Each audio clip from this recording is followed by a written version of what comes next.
সম্মানিত শিক্ষক, শুভেচ্ছা নিন। আমন্ত্রণ জানাচ্ছি ডকুমেন্ট সম্পাদনা বিষয়ক টিউটোরিয়ালে। এই টিউটোরিয়ালটি অনুসরণ করে আমরা মাইক্রোসফট ওয়ার্ডে ডকুমেন্ট সম্পাদনা করতে পারব।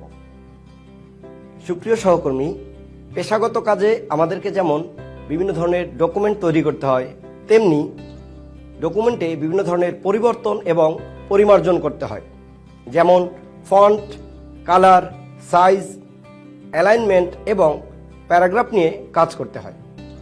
চলুন এখন আমরা এই কাজগুলো অনুশীলন করব।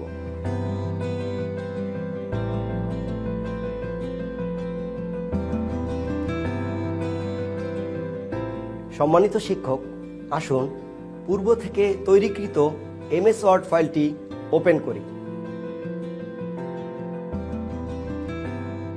আমরা জানি ওয়ার্ডে কোনো ধরনের পরিবর্তন আনতে হলে অবজেক্টটি সিলেক্ট করে নিতে হয়। প্যারাগ্রাফ থেকে বাংলাদেশ শব্দটি সিলেক্ট করি। হোম অপশনে ক্লিক করে ফন্ট নির্বাচন করি। ফন্ট সাইজে গিয়ে ফন্ট সাইজ সিলেক্ট করি। ড্রপডাউন অপশনে অনেকগুলি ফন্ট সাইজ দেখতে পাচ্ছি। এখান থেকে প্রয়োজনীয় ফন্ট সাইজে ক্লিক করি। ফন্ট সাইজ পরিবর্তন হয়ে গেল। এবার আমরা ফন্ট কালার পরিবর্তন করব।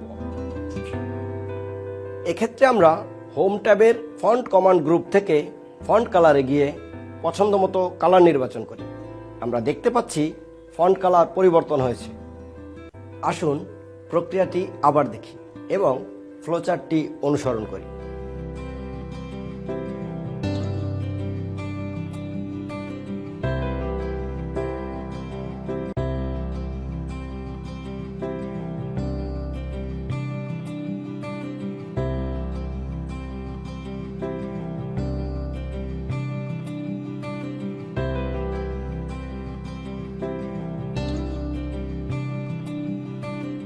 চলুন দেখি কিভাবে কাট, কপি, পেস্ট এবং এডিট করতে হয়। লেখা সিলেক্ট করি। হোম ট্যাবে ক্লিপবোর্ড কমান্ড গ্রুপে কপি অপশনে ক্লিক করি, অথবা কিবোর্ড থেকে Ctrl+C প্রেস করি। লেখাটি কপি হয়ে গেল। লেখাটি যেখানে পেস্ট করতে চাই সেখানে ক্লিক করি। এখন ক্লিপবোর্ড কমান্ড গ্রুপে পেস্ট অপশনে ক্লিক করি, অথবা কিবোর্ড থেকে Ctrl+V প্রেস করি। লেখাটি পেস্ট হয়ে গেল।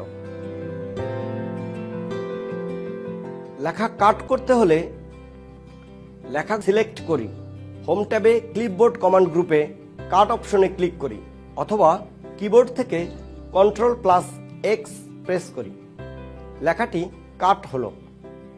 উপরের নিয়মে একইভাবে পেস্ট করি।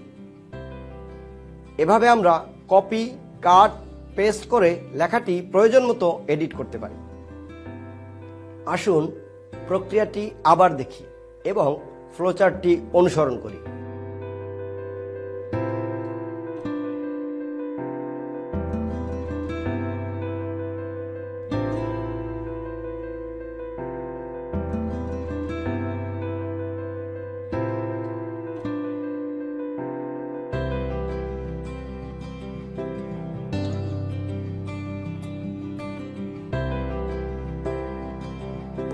চলুন দেখি কিভাবে প্যারাগ্রাফ নিয়ে কাজ করতে হয়। লেখাগুলো সিলেক্ট করি। লেফট অ্যালাইনমেন্ট করতে চাইলে হোম ট্যাবের প্যারাগ্রাফ কমান্ড গ্রুপ থেকে লেফট অ্যালাইনে ক্লিক করি বা Ctrl+L প্রেস করি।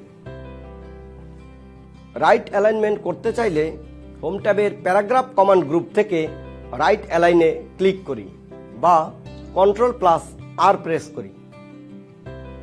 সেন্টার অ্যালাইনমেন্ট করতে চাইলে হোম ট্যাবের প্যারাগ্রাফ কমান্ড গ্রুপ থেকে সেন্টার অ্যালাইনে ক্লিক করি বা Ctrl+E প্রেস করি। লাইন স্পেসিং পরিবর্তন করতে চাইলে প্যারাগ্রাফটি সিলেক্ট করে হোম ট্যাবের প্যারাগ্রাফ কমান্ড গ্রুপ থেকে line and paragraph spacing A click করে প্রয়োজন মতো একটি অপশনে ক্লিক করি। আসুন প্রক্রিয়াটি আবার দেখি এবং ফ্লোচার্টটি অনুসরণ করি।